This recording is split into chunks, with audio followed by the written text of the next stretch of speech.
News 28 मराठीमध्ये आपले स्वागत आहे। आजच्या मोठ्या बातम्यांबद्दल बोलूया। गुगळी धामणगाव परिसरात अवैध वाळू वाहतुकीवर महसूल विभागाचा धडाका, 2 हायवा जप्त। सेलू तालुक्यातील गुगळी धामणगाव परिसरात अवैध वाळू उपसा आणि वाहतुकीविरोधात महसूल विभागाने मोठी कारवाई केली आहे। उपविभागीय अधिकारी श्री शैलेश लाहोटी सर यांच्या मार्गदर्शनाखाली पथकाने 2 वेगवेगळ्या ठिकाणी छापे टाकून वाळूने भरलेले हायवा, टिप्पर पकडले आहेत।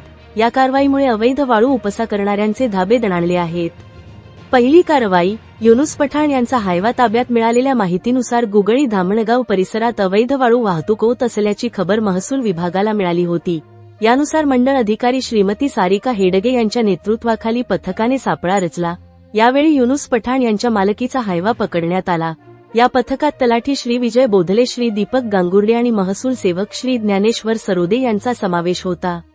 दुसरी कारवाई, एसी रोडवर समीर सय्यदचा टिप्पर पकडला। दुसऱ्या एका कारवाईत गुठळी धामणगाव ते हिसी रोडवर अवैध वाळू घेऊन जाणारा समीर सय्यद, राहणार सोमठाणा, यांच्या मालकीचा टिप्पर पथकाने अडवला।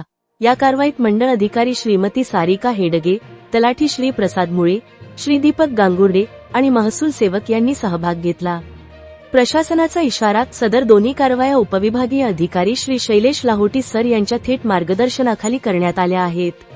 जप्त केलेली वाहने तहसील कार्यालयात जमा करण्याची प्रक्रिया सुरू असून संबंधित वाहन मालकावर दंडात्मक कारवाई करण्यात येणार असल्याचे प्रशासनाकडून सांगण्यात आले। अवैध वाळू उपसा करणाऱ्यांवर यापुढेही अशीच कडक कारवाई सुरू राहील असा इशारा महसूल विभागाने दिला आहे।